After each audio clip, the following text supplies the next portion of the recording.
Welcome back, everybody. Our Thursday morning show rolls on. We got a packed one tomorrow. Corey Provis will join us, of course, voice of the Minnesota Twins, as they wrap up their series with the Yankees today. He'll join us tomorrow on the show. My broadcast partner, Greg Steeman, will also be along tomorrow. We'll recap Game 6 of the Wolves and the Nuggets. Talk some Summit League portal. I think we're pretty much done.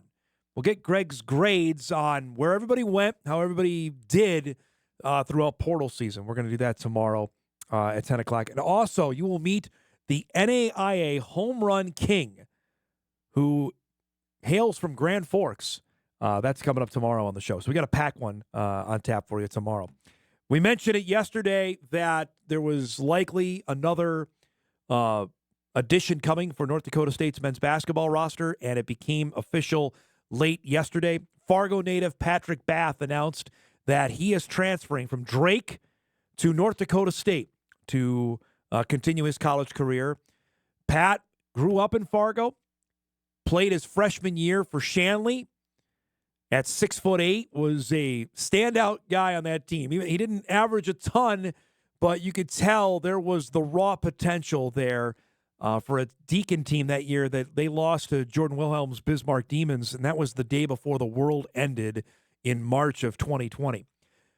You'll hear here he then transferred to Totino Grace down in the Twin Cities and ended up being part of back-to-back state championship teams in 2022 and 2023. The Division I interest started to certainly pick up.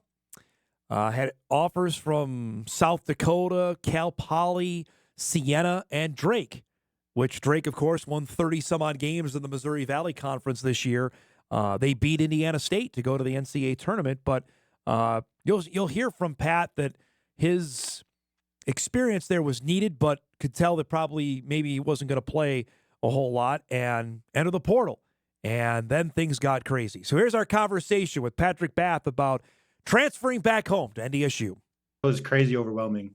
It was a little nice because it's a little stressful going into the portal. Then when you get the calls, it's kind of like a little bit of a relief.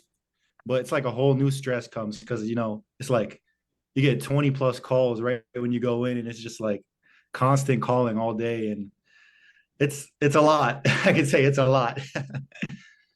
Tell me about your experience at Drake. What did you like? What did you find out? Say, okay, maybe this isn't maybe my best spot. Well, I came in knowing I was going to redshirt, and I just kind of put my head down and grinded while I was at Drake, just focused on getting a lot better. And that's what I did. I had the ability to kind of play alongside one of the better bigs in college basketball in Brody, Darnell Brody, and just adjusting to playing against someone as powerful and skilled as him, it kind of pushed me to get a whole lot better. So that's kind of when I look back at my Drake experience, I'm just like, I really grew as a player, not only as a person, but like, especially as a player. I just got a whole lot better from all that. And I mean, yeah.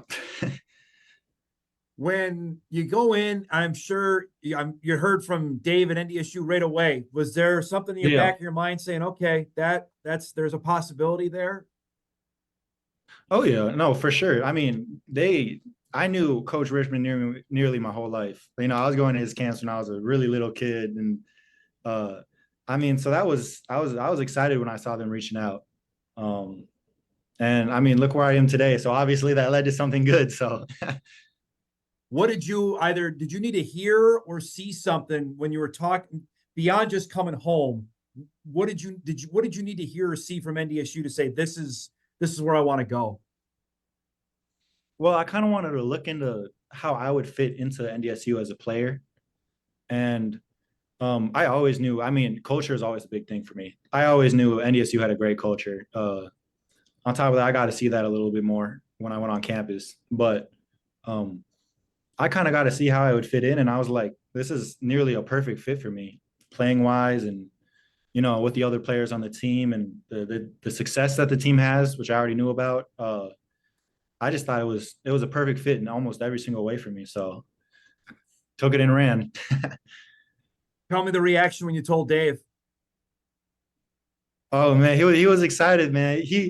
he had that kind of, he got excited and he was like, let's get to work. He had that get to work mindset, man. He's trying to go out there and win some games. So he was excited though. The staff there was really excited. I mean, I was really excited too. I think we both see what's in store for the both of us, and it's after such a crazy process of being in the portal, it's kind of a little bit relaxing, knowing that I have a home now. So, but just a whole lot of excitement from everyone.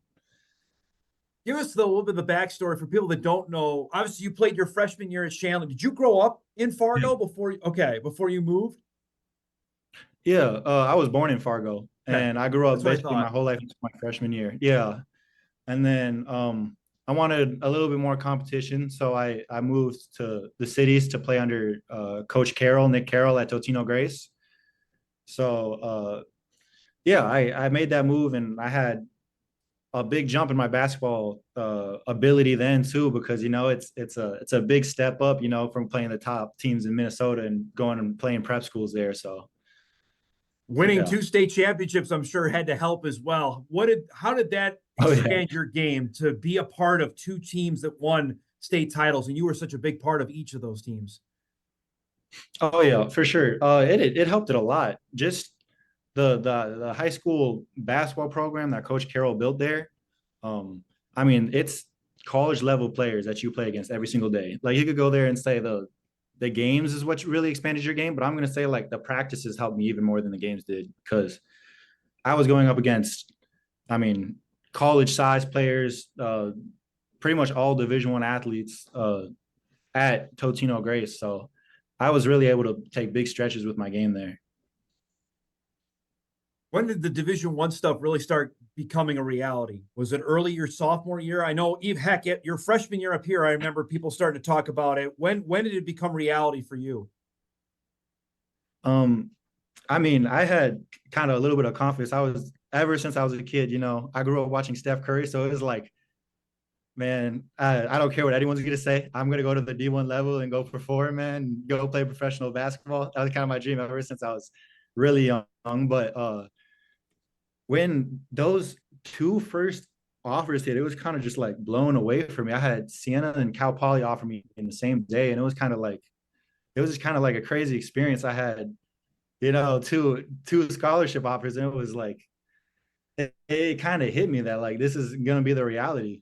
And I mean, it took off from there, obviously, but Yeah. it was a cool experience. Where's your most comfortable fit on the floor? Tell me where, like, this is where I feel like I'm at my best self on the basketball court. What is a traditional 3, 4? Where are you best at? I mean, I like to see myself as a versatile basketball player that can kind of do everything. So um, that's something I like about Coach Richmond. He sees basketball players, he sees less positions and more basketball players. And I mean, I see myself as someone who's, I don't know about position wise, but like on the basketball court, I see someone who's going to go inside, outside, and kind of try to do everything on the court that there is to do. I post up, hit jump shots, drive, make reads. So yeah. I was looking through a piece of video here. You actually played against Jackson Money at Cheyenne. Do you remember that? Uh-huh. And now you guys are going to be teammates now. Oh, that's crazy because it was more than just playing against them at Cheyenne. We used to at the family wellness there. We used to hoop all the time together. So it's more than just that. Yeah, no, I know. We used to play together a whole lot. So What do you remember about that? great, man. I mean, he's a good player, man. He's a big 6'10" big that could really stretch the floor. So I mean, that was a lot of fun though. We kind of grew up playing basketball together at family wellness, so it was it was a lot of fun. I know I asked you this, but I'll ask you again about being back home. What are you excited about playing a game at the Shack? You were there in high Yeah. school. Now you're gonna be playing your college games in there. What goes through your mind when I say that? It's a lot of fun, man. I remember my mom was telling me, like, right when NDSU reached out, they'd be like, man, you're going to be a hometown hero. You're going back home.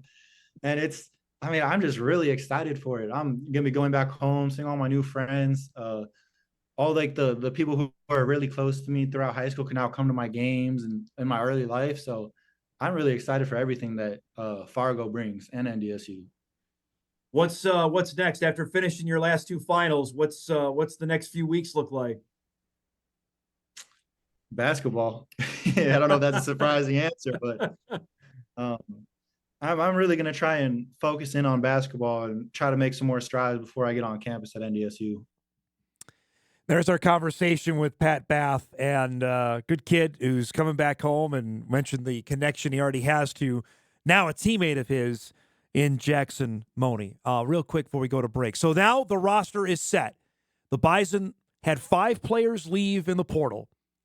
Andrew Morgan, Bowden Skunberg, Sam Hastreiter, Lance Waddles, and Josh Strite. Those were the 5 that left.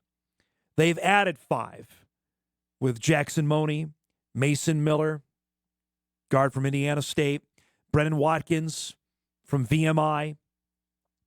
Then the 2 this week, Luke Kasuki, who you met earlier this week, and now Patrick Bath. Personally, and hopefully Dave's going to have time next week. Our plan is to have him, hopefully, he wants to come in studio. He kept saying it, so we're going to hopefully have him in studio for an extended period, hopefully soon, with the roster now being completed. It's hard to judge, right? Here's the thing. Bath has 4 years eligibility. Watkins has 2. The other 3 are 1-year guys. They're here for this upcoming season, and that's it. I think they have certainly added talent. You got a 6'10 and 6'9 additions there in Money and Bath. That's fantastic. You need length. Do you know about the talent-wise? That's the part we don't know. Morgan had his moments. Skunberg had his moments. Do I think they got better? Yet to be seen. I think it's pretty good on paper. We'll have more on that coming up tomorrow. We'll take our final break. We come back. We'll get you ready for a busy Sports Thursday, including our game tonight coming up here on Extra. We'll wrap when Hot Mike concludes right after this.